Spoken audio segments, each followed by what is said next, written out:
My daughter-in-law's text lit up the screen in the dead of a snowy night. "You're not invited this year. Just the immediate family." I stared at the screen for a few seconds. I didn't cry. I didn't call my son to ask why. I simply laid the phone face down on the table, opened my little leather notebook, and started writing down the names of everyone she had cut out of this family over the years. If she wanted to play God with the guest list, two could play that game. The notification flashed on my screen. "You're not invited this year. Just the immediate family." 11 words. No explanation, no apology.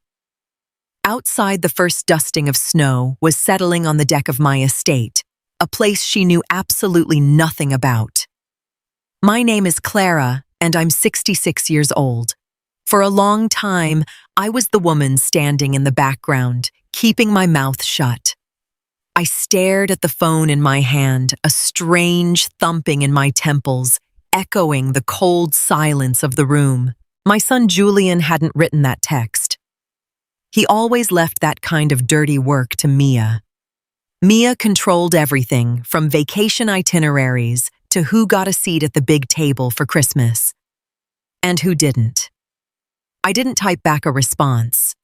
Instead, I walked over to the floor-to-ceiling windows. It was a renovated farmhouse up in the Catskills that I'd discreetly picked up after selling my company. No one in the family knew it existed. I wanted a sanctuary just for me, somewhere far away from Mia's constant judging of status and net worth. For years, I'd quietly tried to please her. I'd babysit the grandkids whenever it was convenient for her, and I'd stay silent when she snubbed me in front of guests. I'd defended Julian, telling myself he just wanted to keep the peace. But today, that ended. I was officially done begging for a seat at the table. I turned around and set the phone face down on the massive oak kitchen island. My mind was made up.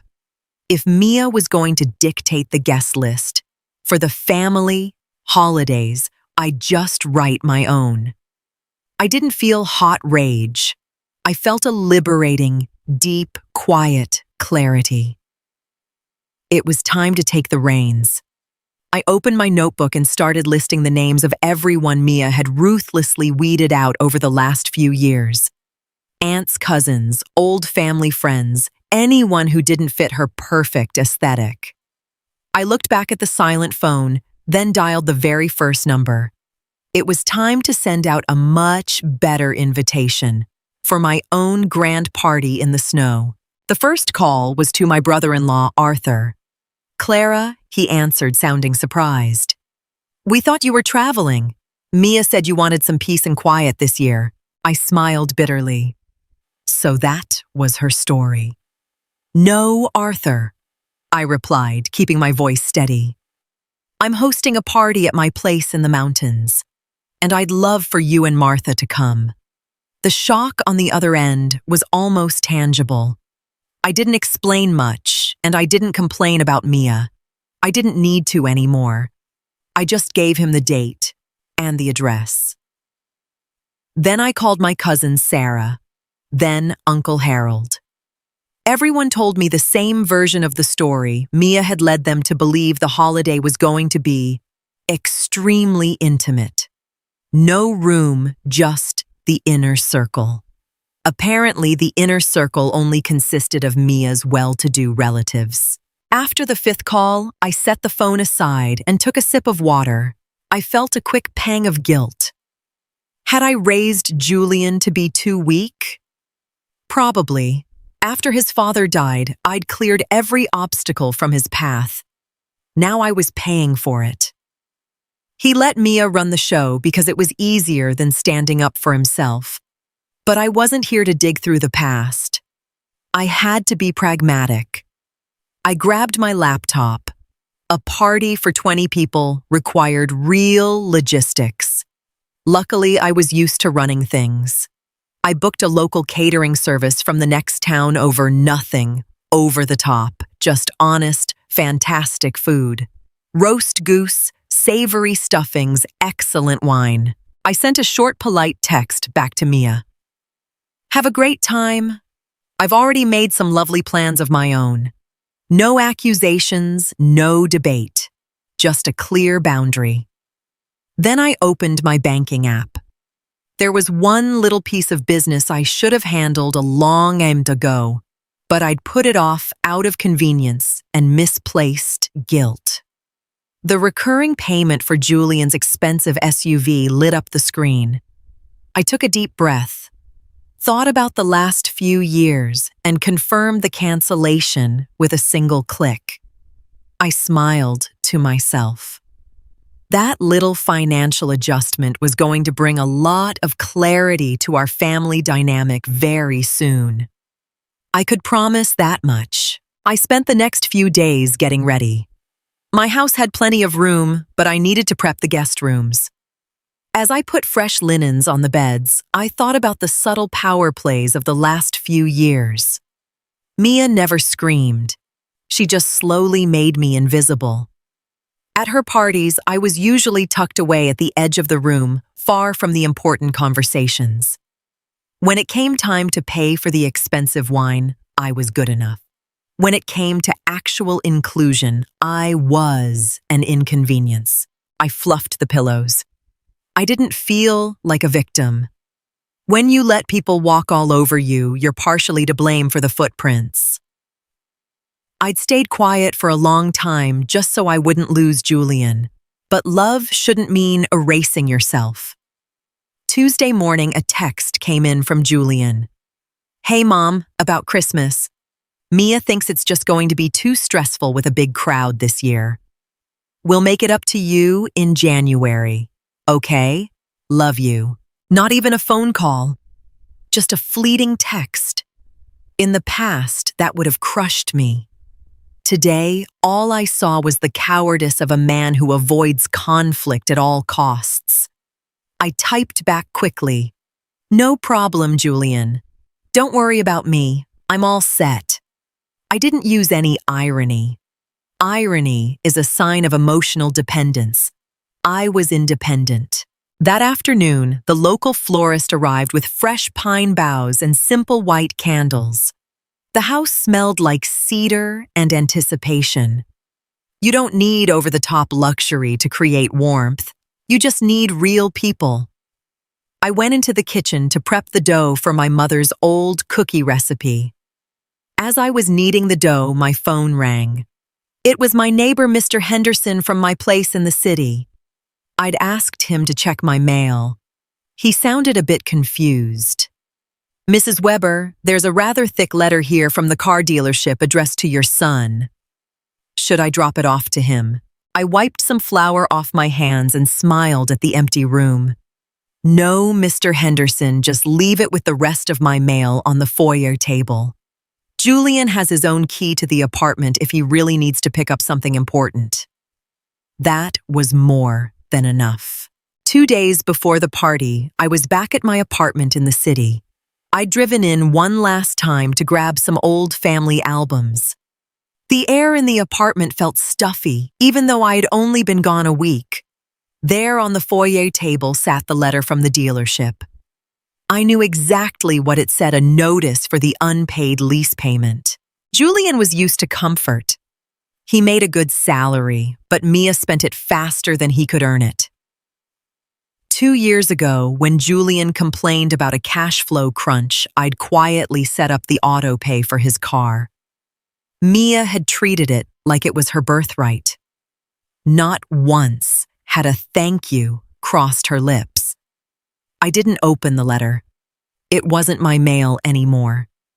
I left it right there, highly visible next to the key bowl. Then I went into the living room and grabbed the framed photos from the mantel pictures of me with the relatives I'd actually invited. In that moment, I heard a noise at the front door. Someone was putting a key in the lock. I stood perfectly still by the window. The door swung open and I heard Julian's familiar voice. He was talking to Mia. Just grab the packages from my mom's place. I'll wait here, she said irritably from the hallway. They often had their deliveries sent to my place because I was home all day anyway. Julian stepped inside and froze when he saw me. "Mom, I thought you were out shopping. Why is it so cold in here?" He looked nervously back toward the door. He hated it when Mia and I were in the same room. I gave him a relaxed smile. "Just packing some things for the holidays," I said, casually. Then I watched his eyes drift to the table. The large envelope with the prominent dealership logo was impossible to miss. Julian frowned, reached for it tentatively, and slowly turned the envelope over in his hands. He opened it, scanned the lines, and went pale. Outside, Mia called his name loudly, but he just stared at the paper, speechless. "Perfect. Mom, what is this?" Julian asked quietly. His voice sounded thin. The payment for the car didn't go through. I calmly slid the photo albums into my travel bag. "That's right. I canceled the auto pay last week." He stared at me like I was speaking a foreign language. "But why?" "We need that car. Mia needs it for the errands and the kids." I walked closer to him and looked him right in the eye. I didn't raise my voice. I stayed completely centered. "Julian, you're 40 years old. You make a good living. I was happy to help when things were tight.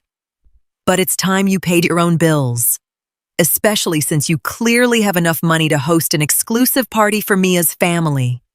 He swallowed hard. "Mom, about Christmas. Mia really thought it would be too crowded. It wasn't about you." I placed a hand on his shoulder, gentle but firm. "It's fine, honey. You celebrate the way you see fit. And I'm doing the exact same thing." From the hallway, Mia's voice rang out again. "Julian, hurry up. These boxes are heavy." Julian looked frantically toward the door. He wanted to start a debate. I could see it in his eyes, but the habit of obeying Mia immediately was stronger. He let the notice sink back onto the table, grabbed the packages piled in the hallway, and gave me a hasty nod. "We'll talk later, Mom. I promise." He practically fled the apartment. I watched him go without a shred of regret. The days of me chasing after him were over. I took my packed bag, checked one last time that the thermostat was turned down, and left. The key turned in the lock with a solid, satisfying click. As I got into my car and started the engine, I felt lighter than I had in years. The roads out to the country were clear. The way back to my estate was wide open and bright. This party was going to be a wonderful turning point in my new life, I thought with a quiet smile. On the afternoon of Christmas Eve, the farmhouse was buried deep in snow under a crystal blue sky. The catering team had already taken over the kitchen, and the scent of braised red cabbage and roasted apples filled the house. I had set the long wooden table in the hearth room with simple, elegant linens. Promptly at 5 o'clock, the first car pulled up the gravel driveway. It was Uncle Harold. When he stepped out and saw the massive, glowing house lit up with fairy lights, he just stood there with his mouth open. "Clara," he said when I opened the door, "we thought you were living in some tiny cabin in the woods." "What is this place?" I took his coat with a smile. "This is home, Harold. Come in, the fire's already going." Shortly after, my cousin Sarah arrived with her family. They were just as stunned. I had never bragged about buying the farm. To Mia, it would have immediately become a competition, or she would have tried to commandeer the house for her own purposes. This way, it belonged only to me. The atmosphere was warm from the very first moment. No one felt the need to prove anything. No one was checking for designer labels the way Mia always insisted. The kids ran through the wide hallways laughing while the adults stood by the fireplace with mulled wine. There were no sharp remarks, no hidden power games, just family. As I moved through the room, refilling glasses, I felt a deep peace. In the past, I'd been the silent helper in the background, clearing dishes while Mia played the hostess. Today, I was the one holding the room together. I hadn't forced myself into the role of a victim. I had simply set my own rules. Sarah stepped up beside me and put an arm around my shoulder. "This is the best Christmas we've had in years, Clara. It's a shame Julian is missing this." I nodded slowly. Yes. But it was his choice. Out of the corner of my eye, I saw Sarah's daughter hold up her phone and snap a group photo of us in front of the fireplace. I knew exactly how long that photo would stay a secret, but it didn't bother me one bit. The evening was perfect. Dinner was a total triumph. The roast was crispy, the wine was excellent. We all sat around the long table, the warm candlelight reflecting in the windows as the snow fell outside. No one talked about Mia. No one gossiped. That had been important to me. We weren't celebrating against someone.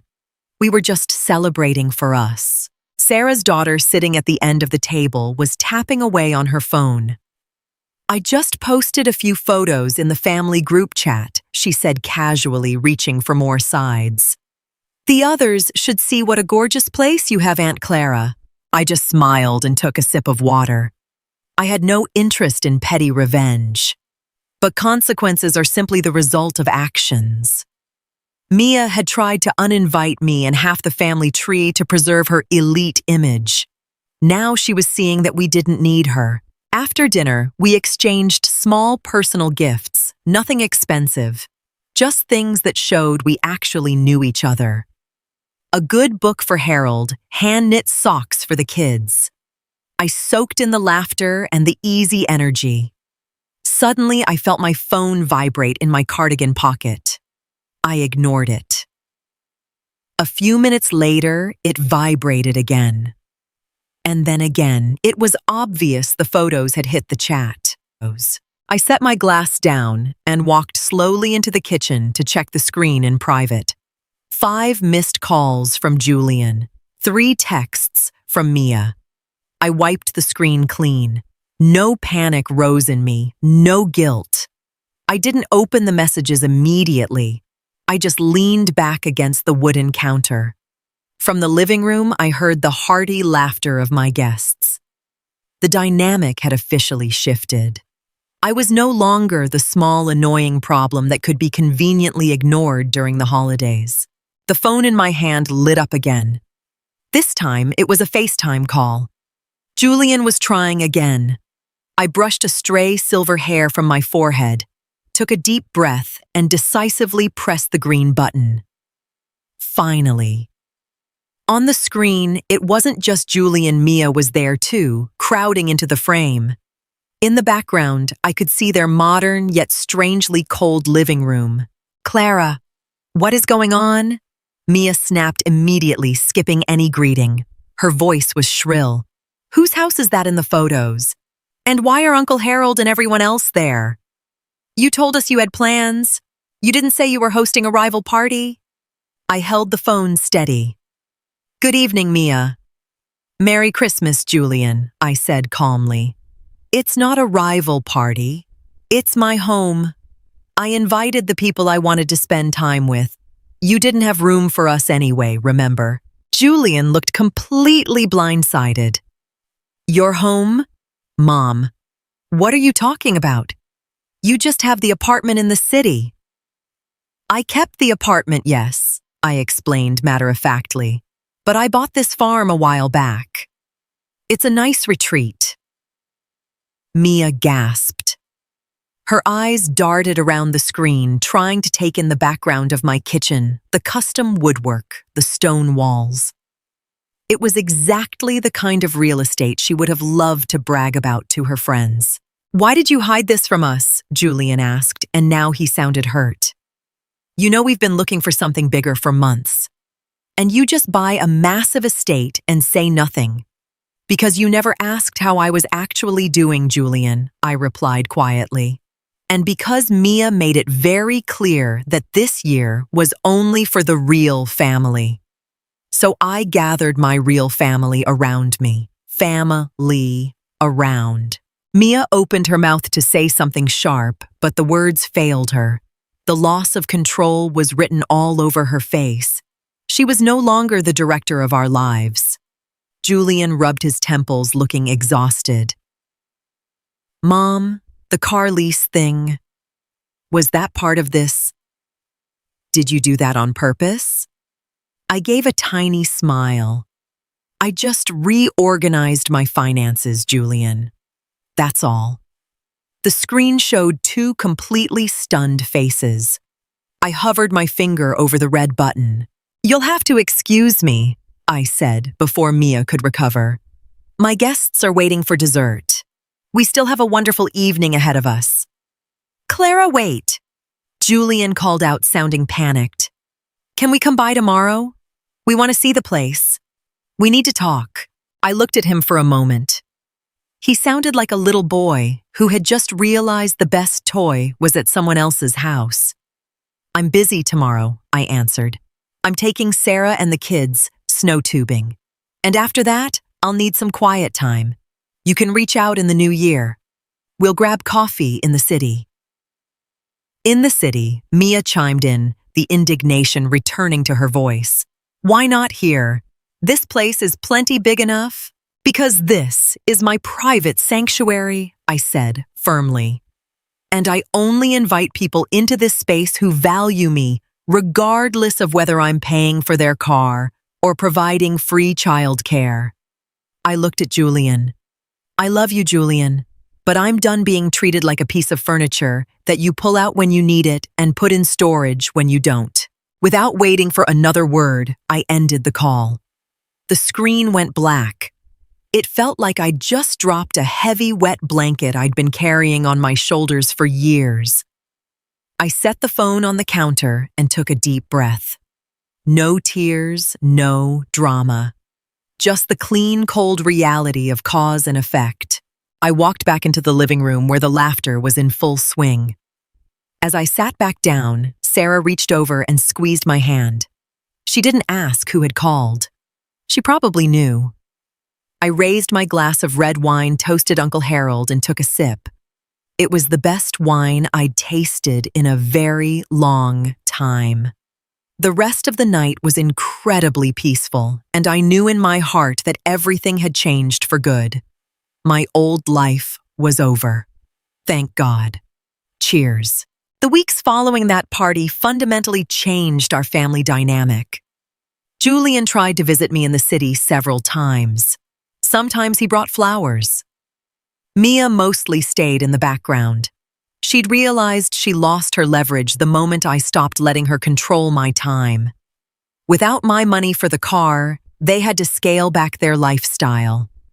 It was a hard pill for them to swallow, but it was healthy for Julian. In mid-February, I finally invited them both up to the farm. There was no tearful cinematic reconciliation. There were just clear rules. I showed them around, made some coffee, and we sat at the big table. Mia tried to steer the conversation towards summer vacations at the house. I shut it down politely but firmly. The house is already booked for the summer, I said. Sarah and the kids are coming up. Mia swallowed her anger because she knew one wrong word would be the end of our fragile peace. Julian had become quieter, more thoughtful. He offered to help repair the old garden fence. I took him up on it. It did him good to do something real instead of hiding behind Mia's demands. I haven't become cynical.